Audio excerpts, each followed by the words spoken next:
Live from WRAL News Headquarters in Raleigh, your number one source for local news. WRAL News, coverage you can count on. We have a cold front moving through the area right now. It's going to bring a very nice end to the work week here for us as we head into the weekend. We'll talk about, though, if we have any rainfall to come along with that coming up. Today, police in Raleigh are releasing new details about a weekend shooting. Just ahead, how data shows that crime has increased by more than 2,000% in the area where that shooting happened. And breaking news this morning in Russia, Vladimir Putin's top critic has died suddenly in prison. What we are learning about the death of Alexei Navalny. Plus, we are now working to get more information from Goldsboro police about an investigation happening there. What we know about the large presence of police officers right near an apartment complex. Trying to get to the bottom of that. A lot of news happening locally and globally. I'm Jeff Hogan. And I'm Michelle McConaughey. Thanks for joining us. We'll get to that in just a second. But first, we have to talk about our Friday forecast. I mean, it's serene in Dix Park right now. It's beautiful. Meteorologist Anthony Baglione tracking the temperatures. Here in Raleigh, we're a little close to 50 degrees. Not bad. Yeah, not too bad for us to start this Friday, and still technically winter. So we're not too bad out there. We have a little bit of cloud cover, though. Actually, a lot of cloud cover here over the Durham area. That's kind of scooting in across the triangle. I do think we will see some sunshine today, though, in some spots this morning have already seen that, but it's just going to be a mixture, kind of like what we have there on our Durham camera. 46 there in Raleigh, Durham 39 in Roxborough, close to 50 in many areas, 43 in Clinton, but it is still a little bit cool. You're going to want to have at least a sweatshirt or a jacket, something to keep you comfortable here this morning. When we talk about the weekend, it is going to be cooler temperature-wise, 51 tomorrow, 52 on Sunday, dry the majority of the time, though. The only chance we have there for some rainfall would be after midnight tonight and before about 7 a.m. tomorrow morning. So it's going to be kind of a hit or miss window within that time period. Otherwise, it's going to move on out. 20% chance, that's it for our Saturday. Again, just tomorrow morning, we start to clear on out the next couple of days after that. There's another system, though, into next week that could bring some more rain and warmer temperatures. We'll talk about that here in a few, Brian. It's 8:02 right now, Anthony. We've been watching a couple of crashes this morning in Raleigh. First of all, still tracking this one on Pool Road at Carrier Drive, which is not too far from the 440 interchange. Still seeing a little bit of a delay through that area as they work to clear it. On the north side of Raleigh, we've seen some improvement on Wake Forest Road, right around the Falls of Neuse Road intersection there. An earlier crash appears to have been moved into a parking lot. Sensors indicate that traffic's flowing freely in both directions. There's a report of a hit and run on Newbern Avenue, not too far from Sunnybrook Road. Not seeing any big delays with that one. Also a minor crash reported on St. Mary's Street in Garner. And right now, at least, it looks like traffic's flowing freely through that area. Tracking some backups coming in from Wake Forest this morning on southbound Capitol Boulevard. We're measuring about an 8 to 9 minute delay from 98 down to the 540 interchange. Still watching traffic on I-40 in South Durham. It's been flowing pretty well in those eastbound lanes between Chapel Hill and 885. No delay showing up right now on the sensors. If you're getting ready to head out, remember, turn us on the radio in the car at 99.3 FM in Raleigh, 96.5 FM in Durham. With breaking news we're following this morning, Alexei Navalny, the most outspoken critic of Russian President Vladimir Putin, has died in prison. The country's state media reported his death within the last hour. Navalny spent his final months behind bars after being convicted of extremism. Russia's prison service says he died today after he felt unwell on a walk and then lost consciousness. He was 47 years old. And back here at home, we are following breaking news out of Goldsboro, working to learn why police were on a scene on Hollowell Street. This is video from the WRAL breaking news tracker last night around 11:30 as investigators collected evidence. You can see around a dozen shell casings and markings there on the ground of the apartment complex. We are working to learn what exactly happened and if anyone was injured. Today, we're expected to learn more about what led a Raleigh police officer to shoot someone on Rock Quarry Road. 3 other people were also hurt at that scene Saturday night. WRAL's Kelsey Coffey joins us live this morning from the Raleigh Police Department. Police reports, Kelsey, show that there have been a huge number of calls within the last year right at that area where this happened. Jeff, ridiculously out of control. That's how one neighbor describes crime in that area where the shooting happened. This Raleigh police station is actually just less than 10 minutes away from there. Today, Raleigh police will release a 5-day report on that incident. This is video from the scene now. Raleigh police received a call about gunshots on Rock Quarry Road Saturday night. An officer saw a man with a gun in the parking lot where they started investigating. That officer shot the man. Police didn't provide a lot of details on exactly what led up to the shooting, but they say 3 more people were hurt at the scene. There's been an uptick in crime in this area. WRAL data trackers dug into the numbers. Crime is up 2,700% over the past 5 years in that section of Rock Quarry Road. We'll find out more information about what led up to Saturday's shooting in today's report. We'll keep you updated when that report is released. Kelsey Coffey, WRAL News, live in Raleigh. A somber night in Kansas City as people came together for a candlelight vigil to show their support for the victims of the Super Bowl parade shooting. 22 people suffered injuries in that shooting. 1 person was killed. Her name, Lisa Lopez Galvin. She was a popular DJ in that city. At least half the victims are younger than 16, the youngest just 8 years old. Investigators are still examining bullets and shell cases left behind at the scene of that shooting.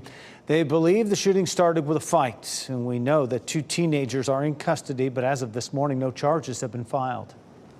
NC State police are looking for a man who entered a campus library and said he had a gun in his backpack. It happened on Tuesday. Staff were told about an older man who set off the metal detector at D.H. Hill Library. When stopped, he said he had a gun in his backpack. He then left and officers couldn't find him. He was wearing a cream-colored jacket. If you know anything about this, you should call NC State police. A step forward in the pay dispute for Durham Public Schools. The school board is giving workers a greater voice in future decision making. The board decided to develop a work group to iron out details of a meet and confer policy.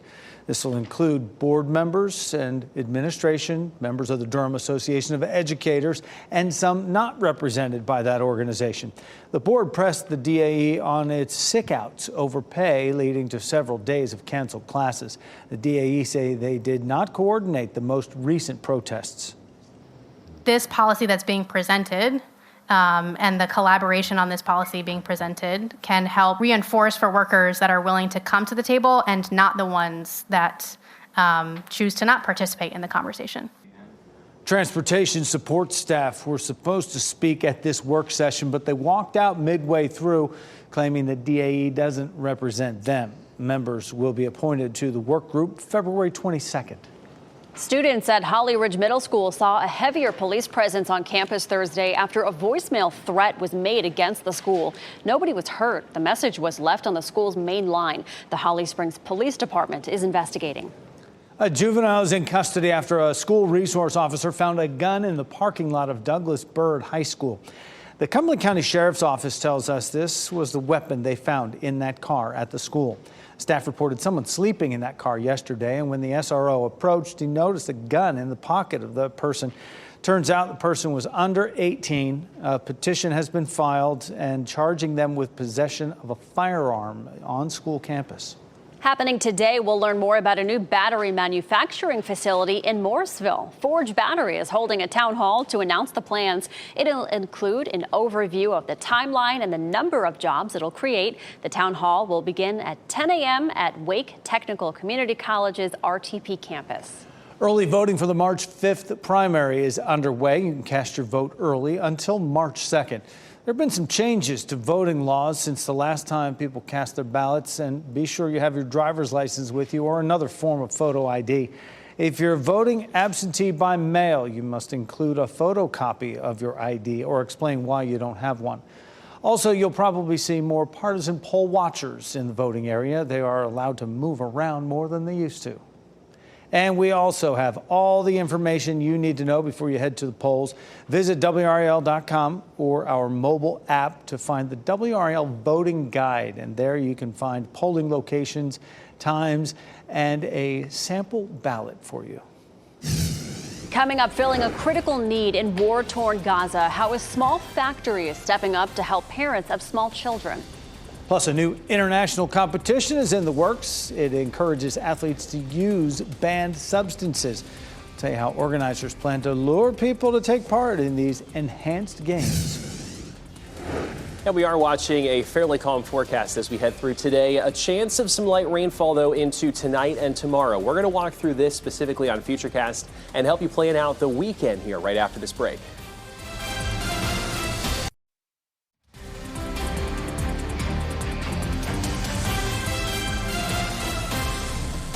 .812 is the time right now. Beautiful look at Southern Pines, Longleaf Golf and Family Club right there. I don't see anybody making their way down the 9th fairway right there. Soon enough, though, it'll be on for today because our temperature is going to be just fine out there.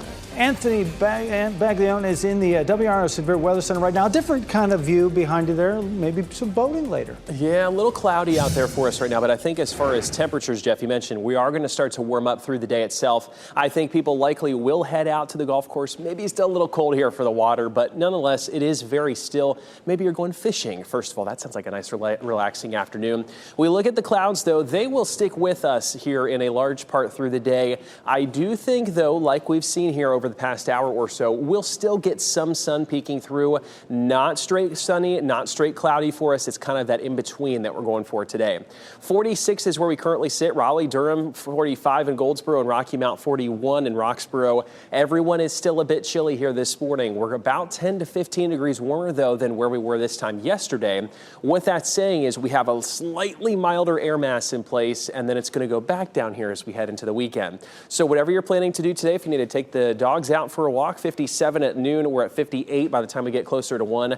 Into this afternoon, most of us topping out close to, if not at 60 degrees. So that should feel pretty good. And again, a little bit of sunshine. We take us ahead. Here's 8 o'clock this evening. Any dinner plans or if you're enjoying your Friday evening should be just fine. No problems weather-wise. We get to midnight, though, and this looks like it potentially is a brand new run coming in as I'm speaking with you. So that's good news. I can bring that right to you. Here's 4 o'clock tomorrow morning. It still keeps it mainly north of the triangle. No major changes with that one, and it gets it out of here actually potentially a little bit quicker. So this is not going to be a major system for us. Consistency is what we like to see here when we look at the weather models and forecasting. That one has been very, very consistent, showing a quick batch of some light rain. It gets on out of here, and the majority of the weekend we are looking good. 59 for us as we head through the rest of today. 30% chance of those areas of rain tonight. 20% early tomorrow morning. The rest of the weekend you can rest easy. We're looking good. 51 on Saturday, 52 on Sunday. It may be just a little bit brisk in some areas tomorrow with the wind coming probably out of the northwest at about 15 to 20. Good, though, for Cupid's Run tomorrow afternoon, 2 o'clock in Durham, 50 degrees. It may feel like the 40s, so just a little bit chilly here for everyone headed out for that. 51 tomorrow. We're at 52 on Sunday. President's Day, we go close to 60. Again, lots of sunshine, and then we continue temperatures to climb close to 70 by the time we get into Thursday. It will, though, come with a chance there, Brian, of some more rainfall Thursday night.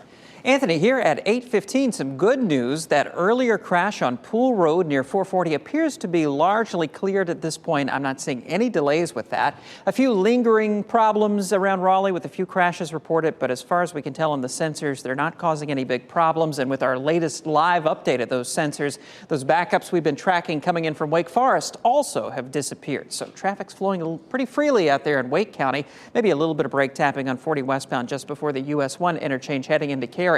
Also looking better on 885 in Durham, both directions seeing just a 1-minute delay between I-40 and I-85. I want to give you a heads up about a weekend closure in Durham near downtown. Alston Avenue is going to be closed between Andrew Avenue and 147. This was a closure that was supposed to take place last weekend, but it's been postponed. They're going to try again this weekend. Scheduled to close tonight at 9 o'clock. It should reopen in time for Monday morning's commute. So if you're trying to get north of that closure on Alston Avenue, the detour takes you out to 147 and Fayetteville Street. From there, you can pick up Main Street and rejoin Alston Avenue on the other side.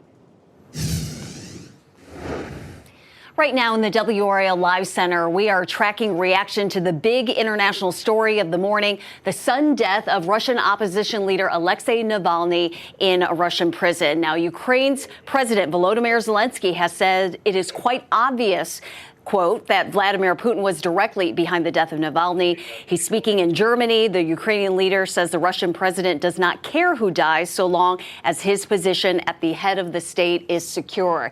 Also, U.S. National Security Advisor Jake Sullivan talking with NPR this morning, saying that if it's confirmed and given the Russian government's long and sordid history of doing harm to its opponents, it raises real and obvious questions about what happened. And also want to read you this post from the Prime Minister of the United Kingdom, Rishi Sunak, saying this is terrible news. As the fiercest advocate for Russian democracy, Alexei Navalny demonstrated incredible courage throughout his life. We'll continue to monitor reaction here in the Live Center. All right, thanks, Renee. An FBI informant has been charged with making up a multi-million-dollar bribery scheme involving Hunter Biden. The claim is a key point in the Republican impeachment inquiry into President Biden. Alexander Smirnov is charged with creating false records and lying about the Biden's involvement in business dealings with a Ukrainian energy company. Smirnov was arrested yesterday in Las Vegas. The charging document alleges the story told by Smirnov to federal investigators was fabricated. And the war between Israel and Hamas is causing a spike in the need for basic necessities. Families with young children are having a difficult time finding diapers and formula at affordable prices. A small diaper factory in Rafah is offering an affordable solution to a critical need in the region. Tailors make up to 500 diapers a day, but the operation is struggling to keep up with demand. The factory offers 40 diapers for 20 shekels, which is roughly $5.50. In Ukraine, President Volodymyr Zelensky has signed a law legalizing medical marijuana. It'll be used to treat cancer and war-related PTSD. Medical marijuana will officially be legal in the country starting in July. New research shows the effectiveness and safety of medication-based abortions are the same even if the patient gets the medicine through telehealth. A new study published on Thursday looked at the records of more than 6,000 medication abortions provided through telehealth. It found results were similar to those who went in person. The patients who chose the telehealth option were not required to undergo any testing or physical exam. Rather, a provider made the decision to prescribe medication based on their medical history. Cases of Lyme disease are up in the United States. Health officials say the spike is due to a change in reporting requirements, not an explosion of new infections. The latest number out from the CDC yesterday shows reported cases jumped nearly 70% in 2022, an increase from roughly 37,000 cases per year to more than 62,000. Lyme disease is the most common tick-borne infection in the U.S. People infected typically experience fever, headache, and a skin rash. Two popular diabetes medications that are also used for weight loss got more expensive this year. Novo Nordisk increased the price of a month's supply of Ozempic by 3.5% when used for diabetes. The company said it is due to changes in the healthcare system and inflation. Meanwhile, Eli Lilly increased the price of its drug Mounjaro by 4.5% for a month's supply. Neither company increased the prices of drugs when used for weight loss, though. Imagine watching a sports game where every player is on performance-enhancing drugs. It may seem like an out-of-this-world concept, but it could become a reality in the near future. Gary Baumgarten takes a closer look at what's behind the concept and why it's gaining traction. With the countdown to the Summer Olympics on, a different kind of sporting event, one that will let athletes openly use performance-enhancing drugs, is also hoping to turn heads. Called the Enhanced Games, its president says it's time to let athletes maximize their potential with substances banned by the World Anti-Doping Agency. 44% of Olympians, according to the Olympics' own research, have used banned performance-enhancing drugs, yet only 1% get caught. The Enhanced Games will start with individual athletes competing for their own personal glory in several core sports. Officials hope allowing people to use drugs will make the games more exciting to watch and even let athletes nearing retirement extend their careers. This is exactly the promise of performance medicine technology to enable athletes to regain those extra few years. Finding people willing to compete, however, wasn't easy. But the tides are turning after retired world champion Australian swimmer James Magnussen said he would take performance-enhancing drugs to try and break a 50-meter sprint world record. The one condition? Magnuson will only do it for $1 million. Officials say all eligible athletes will be paid a base salary to compete in the enhanced games and will earn more money should they place first, second, or third. The games are aiming to start in December or around the middle of next year. That was Gary Baumgarten reporting. Today, a jersey retirement ceremony for Durham native and New Orleans Pelicans player Trey Murphy will happen at Carey Academy. Murphy played basketball at the school throughout his high school career, played in college at Rice and Virginia before being drafted to the NBA in 2021. The ceremony for that jersey retirement is happening today 2 to 3 in the Fitness Center at Carey Academy. One of the biggest NASCAR races of the season is just one day, 18 hours away. Yeah, I'm counting it down. It's a Super Bowl of racing, the Daytona 500. It's Sunday, the iconic 500-mile NASCAR Cup Series race. Daytona International Speedway is the place. You can catch all the action on Fox 50. Coverage begins at 2:30 p.m. A new partnership with Raleigh Police aims to reduce gang violence in the capital city. Still ahead, how the Justice Department intends to help get guns off the streets of Raleigh. And as more people move to Cary, many who call the town home are being priced out of the housing market. We'll have a look at new steps from town leaders to provide more affordable housing options across that community.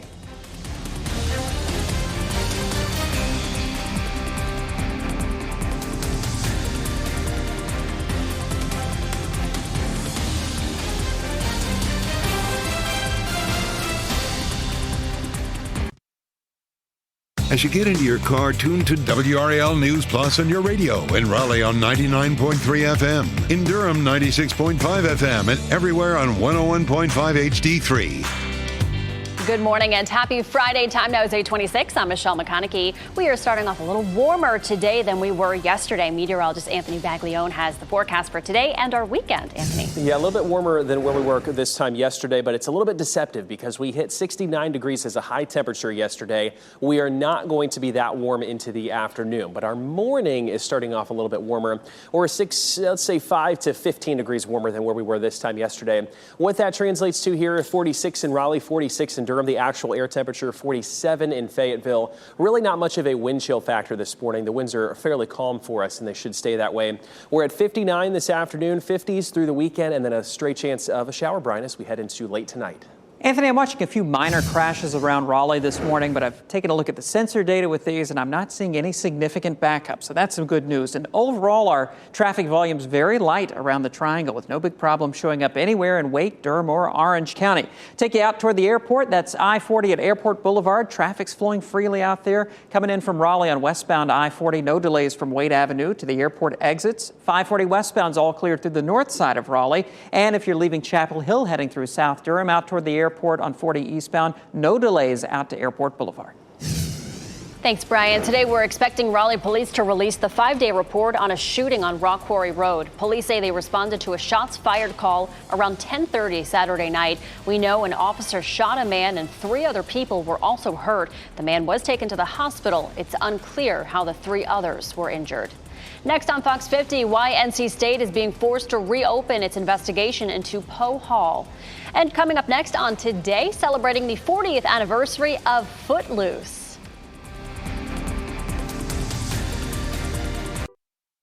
Shot in 4K ultra high definition. Your number one source for local news. WRAL News. Coverage you can count on. We had a front move through this morning, and there's definitely some leftover cloud cover. It'll feel fairly like spring for us today, but how does the weekend shape up? We'll talk about that coming up. Breaking news out of Russia this morning. Alexei Navalny, the top critic of President Vladimir Putin, has died in prison. What authorities say happened. And today we'll learn more about what led up to a Raleigh police officer shooting a man over the weekend, what police reports are saying about the amount of 911 calls in that area. Also, a verdict is expected in the former President Trump's civil trial, how much money the former president could pay out in penalties. A lot of news as we get our Friday going here as we head towards the weekend. 8:30 is the time. We bring inside our WRAL studio. I'm Jeff Hogan. And I'm Michelle McConaughey. Anthony Baglione was just talking about how we're a little warmer today than we were yesterday, but it's still chilly out there. You still need the jacket, right, Anthony? Yeah, it's still a little bit chilly temperatures right now in the 40s, mainly for all of us. We have some clouds, too, that are just kind of making it seem a little bit drearier than what it could be with some sunshine peeking through. Good morning to all of you, though. Let's talk about what we're seeing. This is what we call our visible satellite imagery. It's kind of a fancy term for what we're seeing in the sky, what we can look at, the cloud cover. Now that the sun is up, it really helps to kind of light up this picture so we can see what's going on. Definitely a lot of clouds right there just around most of our viewing area. There's not any area that's completely sunny, if you will. We see the clouds showing up there. There's Lake Gaston, very calm, though. The water not bouncing around too much. That's going to be a factor for us today. The winds will be pretty calm, but temperatures are still a little bit cool. 46 here around the triangle, 41, that's it in Roxborough, 45 in Goldsboro. We were in the 30s in Rocky Mount. We've started to bump those temperatures up into the mid-40s right now. We'll keep a mix of clouds and maybe some peaks of sunshine through today. Temperatures, though, pretty comfortable, upper 50s and low 60s. We're right about 62 there in Fayetteville. I do think, like I said, we'll see at least a little bit of sunshine trying to come on through. We'll talk about, though, the weekend. That does include more sunshine, Brian, here in a few minutes. Anthony, here at 8:32, just getting reports of a crash, maybe two crashes in Rollsville. One reported on Main Street at Young Street, another on 401, the bypass there at Young Street. I'm not sure if this is the same crash just being dispatched to two different locations or if these are actually two separate crashes, but we'll watch that for you, let you know how it's looking. I've seen some data indicating some backups with both of those incidents. Elsewhere around Raleigh, we have a few minor crashes getting cleared up, including one at Glenwood at TW Alexander Drive, but I'm not seeing any big delays with those. And as we take a look at those major approaches into Durham right now, everything's moving along pretty well on I-40 in both directions through South Durham. Also looking good on the north side of Durham on both sides of I-85. We'll head out to Knightdale for a live look at 87 at Hodge Road. Traffic heading away from us toward Raleigh on southbound 87, making pretty good time this morning from 64 Business to 440, seeing just a 1-minute delay overall. Thanks, Brian. Breaking news, Alexei Navalny, the most outspoken Russian critic of President Vladimir Putin, has died in prison. The country's state media reported his death within the last hour. Navalny spent his final months behind bars after being convicted of extremism. Russia's prison service says he died today after he felt unwell on a walk and then lost consciousness. He was 47 years old. And breaking news out of Goldsboro, we are working to learn why police were on the scene at Hollowell Street. This is video from the WRAL breaking news tracker last night around 11:30 as investigators collected evidence there. You can see about a dozen shell casings on the ground of that apartment complex there. We are working to learn exactly what happened and if anyone was injured.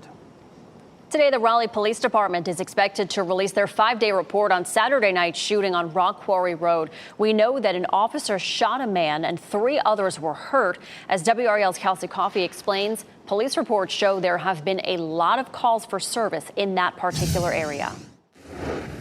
Ridiculously out of control. That's how one neighbor describes crime in the area where that shooting happened. This Raleigh police station is less than 10 minutes away from there. Today, police will release a 5-day report on that incident. This is video from the scene now. Raleigh police received a call about gunshots on Rock Quarry Road Saturday night. An officer saw a man with a gun in a parking lot when they started investigating. That officer shot the man. Police didn't provide a lot of details on exactly what led up to the shooting, but they say 3 more people were hurt at the scene. There's been an uptick in crime in this area. WRAL data trackers looked at the numbers. Crime is up 2,700% over the past 5 years in this section of Rock Quarry Road. We'll find out more information about what led up to Saturday's shooting in today's report. We'll keep you updated when that's released. Kelsey Coffey, WRAL News in Raleigh. It was a somber night in Kansas City as people came together for a candlelight vigil to show their support for the victims of the Super Bowl parade shooting. 22 people suffered injuries in that shooting. One person was killed. Her name was Lisa Lopez Galvan. She was a popular DJ in the city. At least half of the victims are younger than 16, the youngest 8 years old. Investigators are still examining bullets and shell casings left behind at the scene of the shooting. They believe it started with a fight, and we know 2 teenagers are in custody, but as of this morning, no charges have been filed. NC State police are looking for a man who entered a campus library and said he had a gun in his backpack. It happened Tuesday. Staff was told about an older man who set off the metal detector at D.H. Hill Library. When stopped, he said he had a gun in his backpack. He then left and officers couldn't find him. He was wearing a cream-colored jacket. If you know anything about this, you should call NC State Police. A new partnership between Raleigh Police and the Department of Justice will work to tackle crime in the city. Raleigh is one of only 5 cities selected for this program this year. It's called the National Public Safety Partnership, and the goal is to get guns off the streets and stop violence. The DOJ will provide intensive training in the areas of gun violence, investigations, and technology to identify strategies that target gun, drug, and gang violence. The executive director for Emancipate NC, Dawn Blagrove, says she has some reservations about the impact. Raleigh Police Department has not a problem with training. It has a problem with culture. Blagrove sent a letter to the Department of Justice last year seeking better practices from RPD officers. She says she's grateful the DOJ saw the concerns and took the letter seriously. Other cities in the partnership have reported reducing homicides and funding programs designed to help at-risk youth.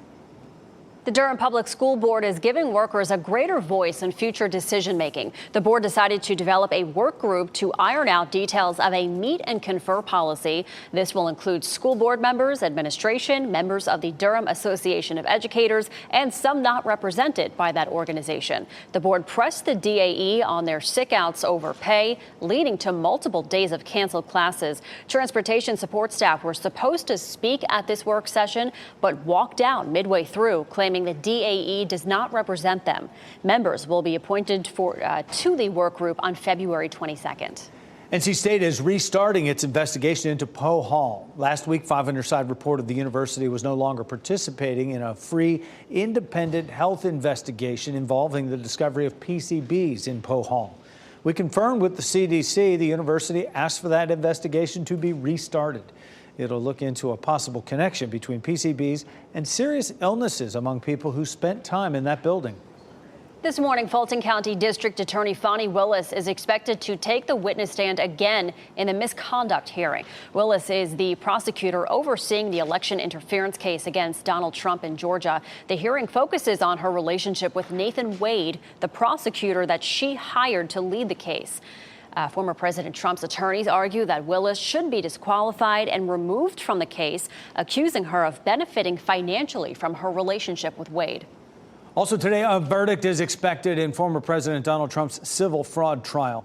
He could be hit with millions of dollars in penalties in New York. Judge Arthur Engeron has already found Trump and his executives engaged in fraud. He now needs to decide on the issue of intent and what penalties Trump and his company should pay. It could be a $370 million fine and a lifetime ban from the real estate industry in New York. Trump has denied any wrongdoing. New this morning in the WRAL Live Center, a congressional committee is issuing subpoenas to Harvard University.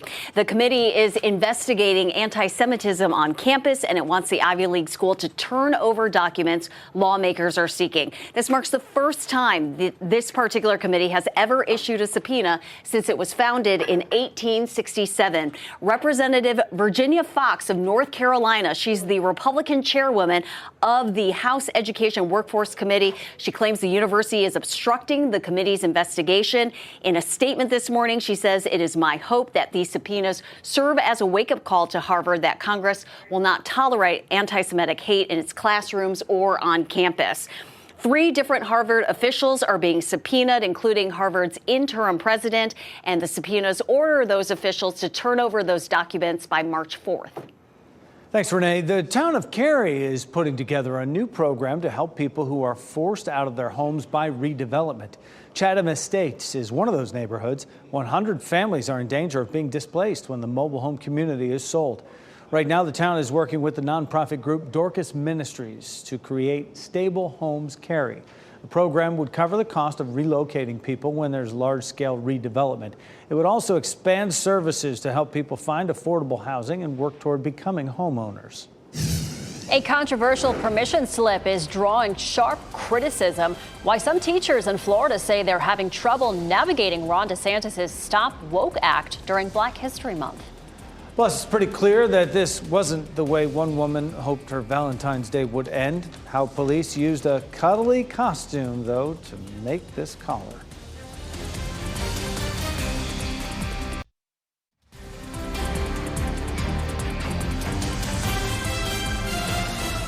Welcome back on your Friday morning. This is a nice view of White Lake. A couple clouds in the sky there, but it's going to be a nice day to get out on the lake. Meteorologist Anthony Baglione has another live look over Pinehurst. Couple people taking advantage of the warmer weather this morning. Yeah, I think a couple people out there right now, and probably a lot of people enjoying it here later on today. It is a little bit cool, though, for us to start our morning. In fact, they do look like they have, the sweatpants on, the sweatshirt. Other than that, you shouldn't need too much to keep yourself comfortable. We have the clouds in place. Not going to see much sunshine today, but some of that will come back, I think, this afternoon. Here's where we sit as far as our cloud cover is concerned. This is, again, what we call our visible satellite imagery. It's just that. It's basically when we look up in the atmosphere, now that the sun is up and kind of can illuminate everything, this is the reflection we're left with, and it shows us where the clouds are currently. There's a little bit of a band where you see that blacker color contour where we may have some clearing. Otherwise, all of that kind of darker, the grays, that's all cloud cover that we're seeing out there currently and will likely stick with us for a little bit. Temperatures across the board, mainly in the 40s. We had a cold front come through this morning. We're at 46 in Raleigh, 45 in Southern Pines. You notice all the blue, the darker color contours pushed back to our west. So that's where the colder weather is currently. And you just saw an update there too. We go through today. On the whole, temperature is not going to be too bad. We're at 61 in Clinton, 62 in Fayetteville, 59 in Raleigh. It's actually a couple degrees warmer than where we should be for this time of the year. It is not going to come with any rainfall. Let's say maybe you're traveling to the mountains or something this evening, or just traveling out of the area. You will be just fine here as far as any weather issues. 59 for us today. We have a 30% chance, though, of some showers tonight, and then 20% early tomorrow morning for our Saturday. I should put on there basically before about 8 a.m. and then the rest of the day is nice and dry. 52 on Sunday, no rainfall expected to close out the weekend. And then, of course, we have President's Day on Monday. It is also going to be dry. Let's time this out, though. That 30% chance you saw on the map right there, it is minor. You notice there is going to be some snowfall up toward West Virginia. They have some rainfall in that direction, some rain down toward Wilmington. We're right kind of in between two systems, if you will. There's midnight. Most of that heaviest moisture stays up to our north. Could be a little bit messy for a place like Washington, D.C., for instance. But then the rainfall comes on through 4 a.m. tomorrow morning. Very spotty coverage. It gets on out of here. And then the majority of our weekend, Sunday, the majority of Saturday, looking completely quiet. 59 for us today. We're at 51 on our Saturday, 52 Sunday. President's Day on Monday. A lot of sunshine at 59. And then we start to see those temperatures warm back up, guys, at 68 on Thursday, with some more rainfall potentially coming in late Thursday night into Friday of next week. Thanks, Anthony. Some parents of a student at a Miami school are upset and confused after the school asked them to sign permission slips for their kids so they could take part in a Black History Month activity. A parent of a student posted a photo of the form on social media, and it got more than 13 million views. It was reposted thousands of times. This permission slip for the event, which was held on Tuesday, said students would listen to a book written by an African American. In a statement, the district said permission slips are required by state law when guest speakers participate in education-related activities. These slips come as the school districts and teachers across Florida try to navigate so-called parental rights laws. Target is taking aim at budget-conscious shoppers with a new value brand. Dealworthy rolls out this month to shelves at Target stores nationwide and online. The brand will include 400 items, and most will cost less than $10, with the cheapest coming in at under $1. The inventory ranges from phone chargers to disposable plates, even underwear. The start of the 20th century was a time when racial discrimination reached far beyond the political spectrum. Many black theater goers sought to escape from their reality. The Carolina Theater in Durham opened in 1926 as the Durham Auditorium. It was the only theater in town to admit African Americans, but the theater was still segregated. In 1962, black patrons started a movement called Round Robin to try to change that. That included trying to buy tickets at the whites-only window and then getting back in line when they were turned away. Tonight at 5:55, hear from one of the men who was part of that movement and how it helped to usher in change in Durham.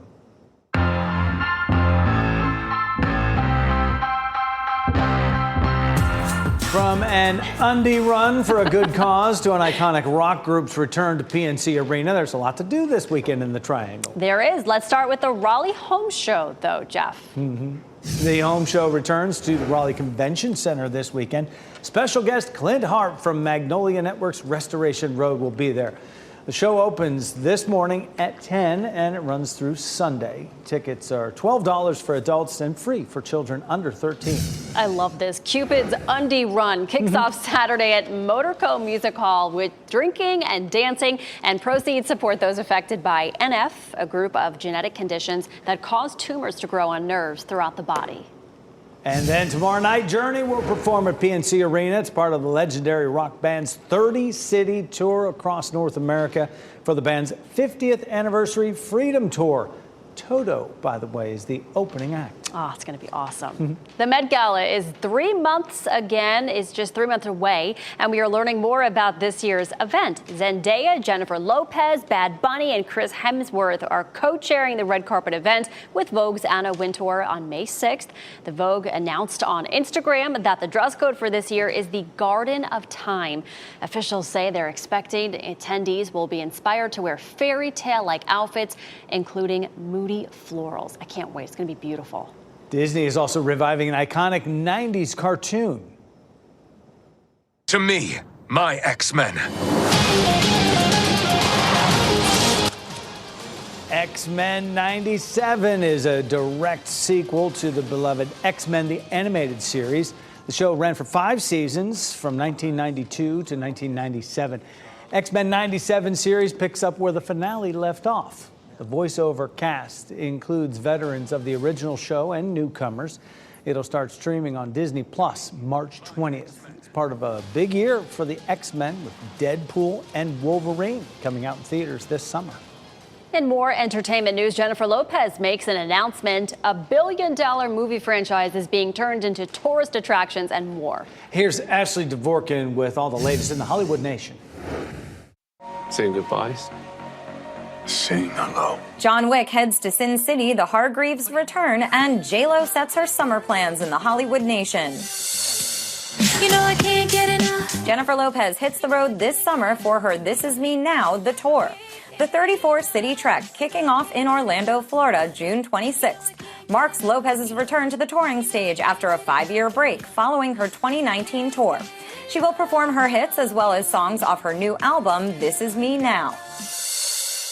How long do we have? 4, maybe 5 days before the rest of existence is blitzed. The Hargreaves siblings are coming back for one last superpowered adventure. Netflix announced the 4th and final season of The Umbrella Academy premieres August 8th. Joining the main cast for the last 6 episodes is real-life married couple Nick Offerman and Megan Mullally, who will play a married pair of community college professors suffering from extreme deja vu. We're CIA. Strap in. HBO released a new trailer and announced the premiere date for the espionage thriller and cross-culture satire The Sympathizer. Debuting on Max April 14th, the limited series centers on a half-French, half-Vietnamese communist spy who creates a new life as a refugee in Los Angeles, where he learns his spying days are not over. The show stars Robert Downey Jr. playing multiple characters alongside Sandra Oh and Hua Shande. You're going to die. Maybe not. And the John Wick Experience is coming to Las Vegas. The 12,000 square foot tourist attraction will feature immersive and interactive missions, a themed bar, and retail shop. It will open on the Area 15 campus later this year. Please pray for me. This is Ashley Dvorkin reporting. J-Lo's tour will be at PNC Arena in Raleigh Saturday, August 24th. Police used an unorthodox costume and a form of Valentine's flattery to pull off an elaborate drug bust in Peru. Jeff, the whole thing was caught on camera. Yeah, here it is. Police dressed an officer as a teddy bear on the eve of Valentine's Day, armed him with some balloons and gifts, and tried to coax a female drug suspect out of her home. Teddy bear tactic worked, and as that flattered female emerged, the squad moved in, made a pair of arrests, and seized a reported large cache of illegal substances. Yeah, right, exactly. Surprise. Before we head off to break, winning NC Education lottery numbers, and we'll get another check on weather and traffic for you coming up next.